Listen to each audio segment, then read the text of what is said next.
जो मुस्कुरा रहा है उसे दर्द ने पाना होगा, जो चल रहा है उसके पांव में छाला होगा। बिना संघर्ष के इंसान चमक नहीं सकता, जो जलेगा उसी दिए में उजाला होगा। नमस्कार, YouTube चैनल कौटिल्य IAS में एक बार फिर से आपका स्वागत है। साथियों, कई बार छात्र ये कहते हैं कि सर कुछ परेशानियां थी, इस वजह से हमारा रिजल्ट खराब हो गया। मैं इस बात से इनकार करता हूं। देखिए, हर किसी के जीवन में कोई ना कोई परेशानी अवश्य होती है। आपको उन परेशानियों को एक तरफ रखते हुए अपने लक्ष्य के प्रति दृढ़ रहना है।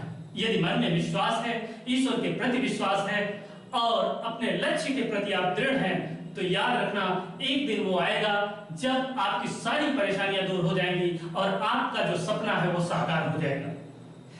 आपके सपने साकार हो, आप अपने जीवन में आगे बढ़ें, आप अपने लक्ष्य को हासिल कर सकें, इसी विश्वास के साथ आज हम पहली बार बाल मनोविज्ञान विषय के ऊपर क्लास प्रारंभ कर रहे हैं। आज का जो हमारा पहला टॉपिक है, बाल मनोविज्ञान का जो पहला टॉपिक है वो है बाल विकास। सबसे पहले हमें जानना है कि बाल विकास कहते किसे हैं। मनोविज्ञान की वह शाखा जिसके अंतर्गत बालक के विकास का अध्ययन किया जाता है उसे बाल विकास कहते हैं। क्लियर? मनोविज्ञान की वह शाखा जिसके अंतर्गत बालक के विकास का अध्ययन किया जाता है उसे बाल विकास कहते हैं। बाल विकास के अंतर्गत गर्भावस्था से लेकर किशोरावस्था तक की आयु के बालकों का अध्ययन किया जाता है। गर्भावस्था से लेकर किशोरावस्था तक की आयु के बालकों का अध्ययन किया जाता है। ठीक, गर्भावस्था कहें, प्रसव पूर्व अवस्था कहें या जन्म से पूर्व की अवस्था कहें, एक ही बात है। कभी कभी प्रश्न घुमा दिया जाता है, प्रसव पूर्व अवस्था लिखकर मिल जाएगा या जन्म पूर्व अवस्था लिखकर मिल जाएगा। आप भ्रमित नहीं होना, वही चीज है, चाहे उसे गर्भावस्था कहें, प्रसव पूर्व अवस्था कहें या जन्म पूर्व अवस्था कहें। ठीक है, तो बाल विकास के अंतर्गत गर्भावस्था या जन्म पूर्व अवस्था से लेकर किशोरावस्था तक की आयु के बालकों का अध्ययन किया जाता है। यह कथन किसका है? तो यह कथन है वर्ग का। किसका? वर्ग का। कभी कभी एग्जाम में आता है कि बाल विकास के अंतर्गत किस आयु वर्ग के बालकों का अध्ययन किया जाता है, तो किस आयु वर्ग के बालकों का अध्ययन किया जाता है? गर्भावस्था से लेकर किशोरावस्था तक की आयु के बालकों का अध्ययन किया जाता है। क्लियर? और यदि पूछा जाए कि यह कथन किसका है, तो यह कथन है वर्ग का। ठीक, इसके बाद आज के क्लास में हम बाल विकास का एक संक्षिप्त सारगर्भित इतिहास की रूपरेखा तैयार करेंगे, उसे याद करेंगे, क्योंकि नींव जितनी मजबूत होगी बिल्डिंग भी उतनी ही मजबूत होगी। तो आइए संक्षिप्त तरीके से हम बाल विकास का ऐतिहासिक चित्रण करते हैं। तो सबसे पहले बात करेंगे 18वीं सदी की। कब की? 18वीं सदी की। 18वीं सदी में पेस्टोलॉजी नामक एक मशहूर मनोवैज्ञानिक हुए। कौन? पेस्टोलॉजी नामक एक मशहूर मनोवैज्ञानिक हुए। इन्होंने सबसे पहले बालकों के ऊपर वैज्ञानिक विवरण प्रस्तुत किया। किस पर? बालकों के ऊपर वैज्ञानिक विवरण प्रस्तुत किया। कैसा विवरण? वैज्ञानिक विवरण प्रस्तुत किया। इन्होंने क्या किया? इनका एक बेटा था, उसका नाम था अल्बर्ट, जिसकी उम्र महज 3.5 साल थी। अपने बेटे अल्बर्ट के ऊपर इन्होंने प्रयोग किया और एक बेबी बायोग्राफी तैयार की। इतनी बात समझे? एक बार फिर से रिकैप करते हैं। 18वीं सदी में पेस्टोलॉजी नामक एक मशहूर मनोवैज्ञानिक हुए। उन्होंने सबसे पहले बालकों का वैज्ञानिक विवरण प्रस्तुत किया। उन्होंने अपने 3.5 वर्षीय पुत्र अल्बर्ट के ऊपर परीक्षण किया और एक बेबी बायोग्राफी तैयार की। इसके बाद हम आते हैं 19वीं सदी की ओर। 19वीं सदी में क्या होता है? 19वीं सदी में सबसे पहले बाल अध्ययन आंदोलन की शुरुआत होती है। किसकी शुरुआत होती है? बाल अध्ययन आंदोलन की शुरुआत होती है। बाल अध्ययन आंदोलन की शुरुआत होती है। कहां होती है? अमेरिका में। कहां? अमेरिका में। देखिए 19वीं सदी में सबसे पहले अमेरिका में बाल अध्ययन आंदोलन की शुरुआत होती है और इस आंदोलन के जो जन्मदाता थे उनका नाम था स्टैनली हाल। क्या नाम था? स्टैनली हाल।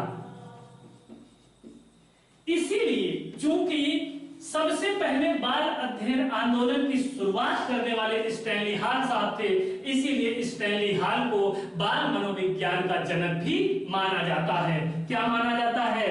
बाल मनोविज्ञान का जनक। बाल मनोविज्ञान का जनक माना जाता है। किसे माना जाता है? स्टैनली हाल को माना जाता है। स्टैनली हाल ने चाइल्ड स्टडी सोसाइटी की स्थापना की। चाइल्ड स्टडी सोसाइटी की स्थापना की। चाइल्ड स्टडी सोसाइटी की स्थापना की और क्या किया? एक चीज और किया, चाइल्ड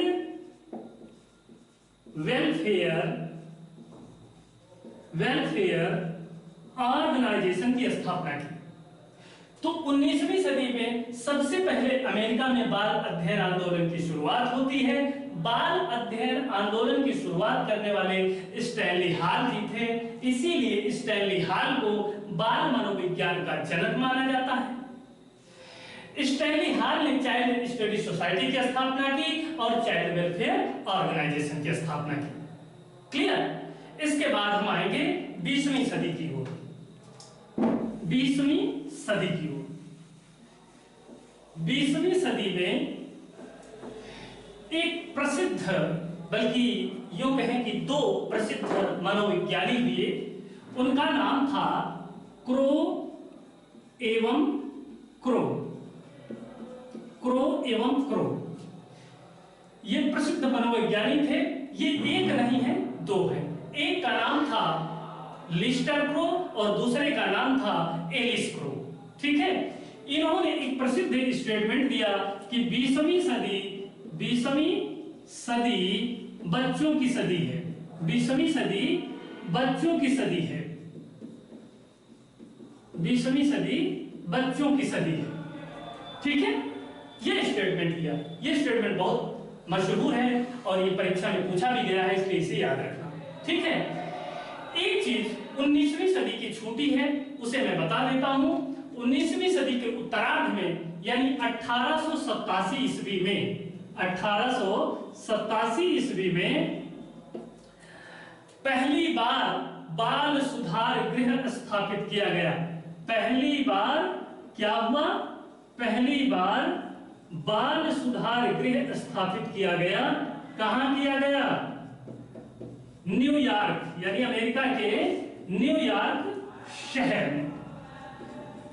अमेरिका के न्यूयॉर्क शहर में 1887 ईस्वी में पहली बार बाल सुधार गृह स्थापित किया गया। ठीक है? ये तो 19वीं शताब्दी की बात थी। 20वीं शताब्दी में क्रो एवं क्रो ने ये कहा कि 20वीं सदी बच्चों की सदी है। ठीक है? इसके बाद चलते चलते आज के क्लास में इतना ही बताऊंगा कि लगभग 1930 ईस्वी के आसपास भारत में बाल अध्ययन की शुरुआत होती है। भारत में बाल अध्ययन की शुरुआत होती है। भारत में बाल अध्ययन की शुरुआत कब से मानी जाती है? लगभग 1930 ईस्वी से। आज के क्लास में बस इतना ही। एक बार हम इसे रिकैप करते हैं। बाल विकास की परिभाषा मैंने बताई कि मनोविज्ञान की वह शाखा जिसके अंतर्गत बालक के विकास का अध्ययन किया जाता है बाल विकास कहलाता है। फिर मैंने बताया कि गर्भावस्था से लेकर किशोरावस्था तक की आयु के बालकों का अध्ययन बाल विकास के अंतर्गत किया जाता है। यह कथन किसका है? वर्ग का। अगर पूछा गया कि किस आयु वर्ग के बालकों का अध्ययन किया जाता है बाल विकास के अंतर्गत, तो गर्भावस्था या जन्म पूर्व अवस्था या प्रसव पूर्व अवस्था से लेकर किशोर अवस्था तक की आयु के बालकों का अध्ययन किया जाता है। ठीक? उसके बाद मैंने एक संक्षिप्त इतिहास की रूपरेखा तैयार की और उसे आपके सामने रखा। मैंने बताया कि 18वीं सदी में पेस्टोलॉजी ने सबसे पहले वैज्ञानिक विवरण प्रस्तुत किया बालकों के ऊपर। उन्होंने अपने 3.5 वर्षीय पुत्र अल्बर्ट के ऊपर परीक्षण किया और एक बेबी बायोग्राफी तैयार की। फिर मैंने 19वीं सदी की बात की। 19वीं सदी में स्टैनली हॉल नामक एक मशहूर मनोविज्ञानी थे। उन्होंने सबसे पहले अमेरिका में बाल अध्ययन आंदोलन की शुरुआत की।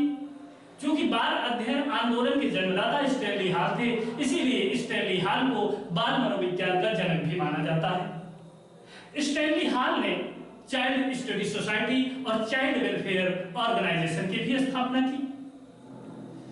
19वीं सदी के उत्तरार्ध में यानी 1887 ईस्वी में पहली बार अमेरिका के न्यूयॉर्क शहर में बाल सुधार गृह स्थापित किया गया। इसके बाद हम 20वीं सदी की ओर आए। 20वीं सदी में दो मशहूर मनोविज्ञानी हुए, उनका नाम था क्रो एवं क्रो। इन्होंने एक मशहूर स्टेटमेंट दिया कि 20वीं शताब्दी बच्चों की शताब्दी है। और अंत में मैंने बताया कि भारत में सबसे पहले 1930 ईस्वी में बाल अध्ययन की शुरुआत होती है। आज के क्लास में बस इतना ही। आज मैंने बाल मनोविज्ञान की नींव रख दी है। अब हम स्टेप टू स्टेप आपको बिल्कुल व्यावहारिक ढंग से ऐसे समझाएंगे कि फिर दोबारा आपको बाल मनोविज्ञान पढ़ने की जरूरत नहीं पड़ेगी और आने वाली परीक्षा में, चाहे वो यूपी टेट हो या सी टेट हो, दोनों ही परीक्षाओं में 30 में 30 अंक हासिल कर सकें, इस लक्ष्य के साथ हम आगे बढ़ेंगे।